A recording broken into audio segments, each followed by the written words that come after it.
Good evening sir, myself Vartula Gupta. आज का मेरा जो जीडी टॉपिक है वो है फूड बॉर्नी इलनेसेस के ऊपर। तो फूड बॉर्नी इलनेस जो होती है उसको हम दूसरे टर्म्स में फूड पॉइजनिंग भी बोल सकते हैं। बेसिकली फूड बॉर्नी इलनेस की डेफिनेशन होती है ये कंटेमिनेशन ऑफ फूड और हार्मफुल ऑर्गेनिज्म जब उसमें ऐड हो जाते हैं तो उनकी वजह से होती है जिसकी वजह से जो हार्मफुल ऑर्गेनिज्म होते हैं वो हमारी बॉडी के अंदर का फूड के थ्रू जाते हैं और सीवियर डिसीजेस भी कर सकते हैं, जस्ट लाइक हार्ट अटैक आना, किडनी डैमेज होना, डिहाइड्रेशन की वजह से डेथ कर जाना।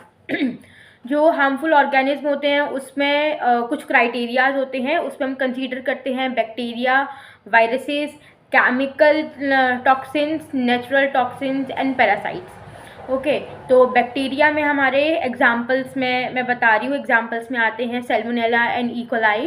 एंड केमिकल टॉक्सिन्स में हमारे पास हैं pesticide residue and metals. Natural toxins में हमारे पास आते हैं nails, hairs and piece of glass, rubber bands, जो प्लास्टिक रबर बैंड्स होते हैं उनके जो टुकड़े होते हैं वो भी आ सकते हैं।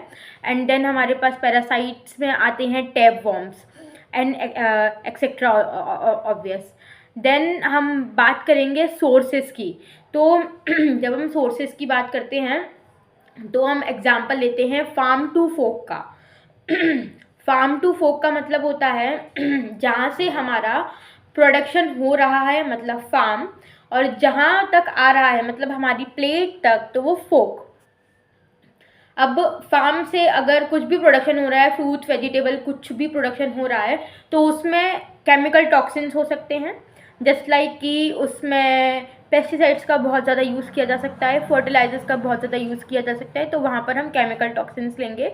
देन उसके बाद वो आगे बढ़ के जब भी मतलब हमारी टेबल तक आएगा तो उसमें बहुत सारे बीच में बहुत सारी चीज़ें होती हैं जिसमें हम कहते हैं सेफ्टी इश्यूज़ ले सकते हैं और स्टोरेज की बात कर सकते हैं, हैंडलिंग की बात कर सकते हैं। तो बीच में कहीं भी कुछ भी नेचुरल टॉक्सिन्स ऐड हो सकते हैं या फिर बायोलॉजिकल फैक्टर्स ऐड हो सकते हैं जब वो स्टोर होते हैं। फ्रूट्स वेजिटेबल्स ग्रेन्स कुछ भी जब स्टोर होते हैं तब वहाँ पर हम बायोलॉजिकल फैक्टर्स की भी बात कर सकते हैं कि वहाँ पर कोई भी रोडेंट्स वगैरह कुछ भी आके उस चीज़ को ख़राब कर रहे हैं। देन हम बात करेंगे कि जो हमारे पास बैक्टीरिया है उसमें हमने एग्जांपल लिया था सैल्मोनेला एंड इकोलाई का। तो बेसिकली कुछ ऐसे मेजर फूड नहीं सॉरी कुछ ऐसे मेजर ऑर्गेनिज्म हैं जिनकी वजह से जो डिसीज़ेज हैं वो होती हैं। जस्ट लाइक कि हम सैल्मोनेला की बात करें तो सैल्मोनेला जो है वो बेसिकली एग्स, पोल्ट्री एंड या एग्स और पोल्ट्री में मिलता है, जिसकी वजह से डायरिया हो सकता है, वोमिटिंग हो सकती है। सेकंड हम बात करेंगे इकोलाई की। इकोलाई जो है वो बीफ में, रॉ मिल्क में, इन सब में मिलता है, जिसकी वजह से ब्लडी डायरिया हो सकता है और कई बार ये सीवियर हो जाता है तो बहुत ज़्यादा ही प्रॉब्लम होने लगती है।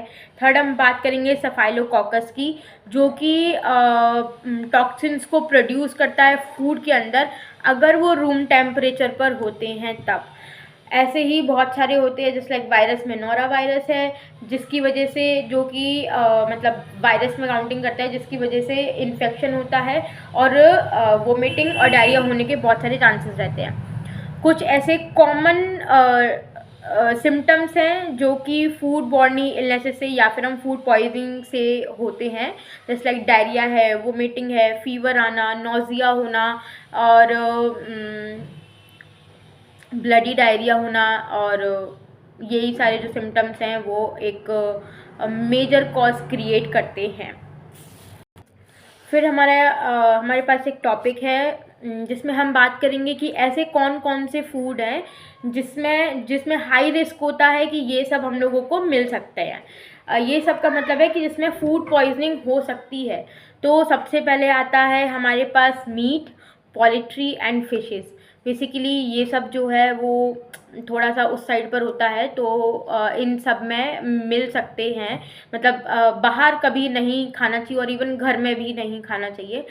सेकंड चीज़ होती है सैलेड्स, क्योंकि हमें नहीं पता कि हम जहाँ पर जाके सैलेड काट रहे हैं, मतलब खा रहे हैं, वो लोग सैलेड को किस तरीके से स्टोर कर रहे हैं या फिर वो किस तरीके से उसको वॉश कर रहे हैं, काट के कैसे रख रहे हैं, उन्होंने कुछ सेफ्टी मेजर्स मतलब ग्लव्स पहने हैं नहीं पहने हैं, उनके नेल्स कट डाउन है या नहीं है। सेकंड है रॉ लीफी वेजिटेबल्स, जो कि हम सैलेड में कंसीडर कर सकते हैं। स्ट्रीट फूड में हम गोलगप्पे मान सकते हैं, क्योंकि जो भी हमें सर्व कर रहा होता है गोलगप्पास, वो ग्लव्स पहन के नहीं करते हैं, just they dip their hand and serve it to you. And हम इसमें सैंडविचेस मान सकते हैं, क्योंकि हमें नहीं पता कि जहाँ से ब्रेड आ रही है वो कौन सी वैरायटी की है, कहाँ से आ रही है। और मिल्क एंड डेयरी प्रोडक्ट्स, क्योंकि मिल्क एंड डेयरी प्रोडक्ट्स इसलिए, डेयरी प्रोडक्ट्स में पनीर भी आता है, टोफू भी आता है। वी डोंट नो कि जो पनीर बन रहा है वो किससे बन रहा है। कई बार पनीर जो है वो एग से भी बन के आता है, तो इसीलिए हमें ये सारी चीज़ें बाहर खाने से, मतलब बाहर खाना अवॉइड करना चाहिए। और कभी अगर ऐसा मजबूरी भी पड़ती है तो लिटिल अमाउंट में आप उसे कंज्यूम करें, जिससे आपके बॉडी में वो सीवियरली ना फैले। लास्ट हमारा पॉइंट है कि फूड बॉर्नी इलनेसेस जो है वो कैसे स्प्रेड होती हैं। बेसिकली कंटामिनेशन ऑफ वाटर पहली चीज़ है। दूसरी कि हम सेफ्टी मेजर्स यूज़ नहीं करते हैं, इट मीन्स हम हैंड वॉश नहीं कर रहे हैं, हैंड ग्लव्स पहन के काम नहीं कर रहे हैं, या हमारे नेल्स कट नहीं है, या फिर हम अगर कहीं पर कुक कर रहे हैं तो हमने हेड कैप नहीं पहना हुआ है, जिससे जो हमारे बाल हैं वो उस खाने में नहीं जाए। एंड कई बार फूड स्टोरेज में भी बहुत प्रॉब्लम आती है कि हम फूड को हैंडल अच्छे से नहीं करते, जिसकी वजह से जो ग्लास ऑफ पीस है या फिर केमिकल टॉक्सिन्स है या फिर रोडेंट्स जो हैं वो उसी में रह जाते हैं, और जब हम उसको किसी के आगे सर्व करते हैं या फिर हम उसको सेल करते हैं तो हमें उसमें प्रॉब्लम आती है। सेकंड है इम्प्रॉपर कुकिंग। कई बार ऐसा होता है कि हम कहीं खाने जाते हैं कुछ और वहाँ पर इम्प्रॉपर कुकिंग होती है, या फिर हम एक प्रॉपर टेम्परेचर पर खाने को स्टोर नहीं करते हैं, तो वो भी फूड बॉर्नी इलनेसेस में काउंट होता है। फूड बॉर्नी इलनेस मैंने आपको बताई थी, इसमें हम काउंट करते हैं बैक्टीरिया को, वायरस को, पैरासाइट्स को, केमिकल टॉक्सिन्स, नेचुरल टॉक्सिन्स, इन सबको। क्या बैक्टीरिया में सैल्मोनेला एंड इकोलाई आएगा। देन हमारे पास केमिकल टॉक्सिन्स हैं, उसमें हमारे पास फर्टिलाइजर्स एंड पेस्टिसाइड रेजिड्यू आता है। नेचुरल टॉक्सिन्स में हमारे पास glass, hairs, nails and metal substance in the sense of जो हम घर पे जिससे बर्तन धोते हैं वो उसके कई बार तार हमारे खाने में या फिर किसी भी चीज़ में आ जाते हैं, हमारा ध्यान नहीं रहता, अगर वो अंदर जाएगा तो वो हमारी वेन्स को भी कट कर सकता है, तो दैट्स वाई।